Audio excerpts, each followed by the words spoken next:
franchise, hindi mo nininegosyo. Eh, yung batang-bata ka, nininegosyo mo yung franchise? Which Wala happened. wala ka ba kahihiyan? Anong klaseng Pilipino yan? Kagaya ni Mang Kanor ng Ilocos Sur at alleged fidudido na si Chavit Singson, bilyones din ang nakataya sa mga pag-iiyak, drama at mga angry posts ni 1st District Batangas Representative Leandro Leviste. Kung kay Chavit ang ipinaglalaban niya para mapatalsik si PBBM ay ang more or less 200 bilyong pisong property sa Pasig, ang kay Crying Leandro naman ay ang mahigit 18 bilyong piso na pinagbentahan niya ng kanyang solar shares na illegal daw. Sa previous post natin, we insinuated na may mali sa pagbenta ni Crying Leandro ng kanyang solar shares. We even talked about potential insider trading, which could be a wrong term. Pero may mas malala pala. Pero bago tayo pumunta dyan, heto muna. Kinakalkal nila yung mga video mo na nandun si Duterte during the inauguration or Alam niyo, ma'am, connected to Solar Philippines. yung ikinalulungkot ko, if I can just express this opinion for the first time. Yeah. 90% naman ng mga nasa Kongreso ngayon, 6 years ago ay DDS din eh. Kudos tayo kay Mareng Jessica Soho sa kanyang focus sa flood control scandals. Pero parang sa kanyang special report with Crying Leandro, she failed to ask critical questions. Although nabanggit niya ang pagiging close ni Crying Leandro noon kay Duterte, she failed to ask the right questions. Duterte crony ba si Crying Leandro? Naging bilyonaryo ba siya dahil sa kanyang political connections? Because being a crooked crony na kumukopo ng bilyones dahil sa political connections can be worse than a direct plunderer na politiko. Di ba? Kaya, ikinalulungkot ko actually na parang ganun ang politika sa Pilipinas na yung mga dating nasa Kongreso ng GMA time, tapos Pinoy time, tapos PRRD time, tapos ngayon na PBBM time ay Totoo palipat-lipat na lang po ng partido. At actually saludo po ako sa mga miyembro ng minority sa Kongreso ngayon na may paninindigan sila sa kanilang mga ipinaglalaban. These cronies who make billions from their political connections are just like the Diskaya couple and all corrupt flood control private contractors. But crooked political cronies become worse kapag nagiging balakid na sila sa pag-unlad dahil matatakot na ang mga foreign investors sa bansa kapag iilan lang ang binibigyan ng pabor. But we're not saying Jessica Soho is a useful idiot. Mas importante kasi ang ratings sa kanila. Yung iba kasi mga pinag-uusapan ng nanay ko hindi masyadong makagat sa social media eh. Pero yun yung kumalat pa. At sabi ko, ma'am, dapat naman clarify mo na hindi ka naman against sa Dolomite. Kaya it's in reaction to a previous comment.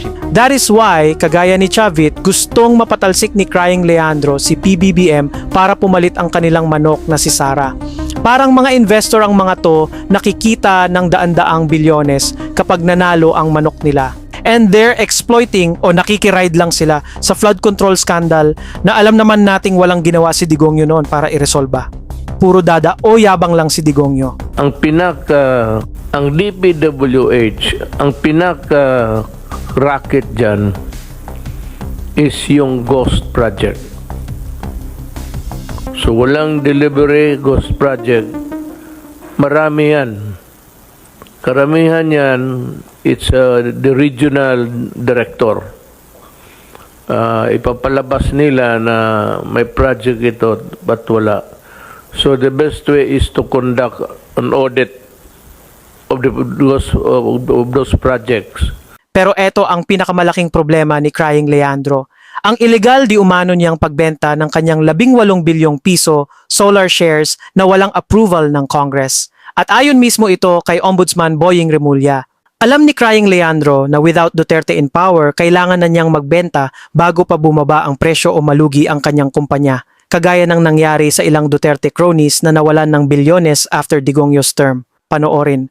Maanghang ang tirada ni Ombudsman Jesus Crispin Remulla kay Batangas 1st District Representative Leandro Leviste. Sa kanyang radio program kaninang umaga, sabi ni Remulla, iniimbestigahan na ang anyay pagbenta at paglipat ni Leviste sa prangkisa na nakuha ng kumpanya nito sa sektor ng solar energy na hindi anya inaprubahan ng Kongreso. Walang consent ang Congress sa transfer ng franchise na yan.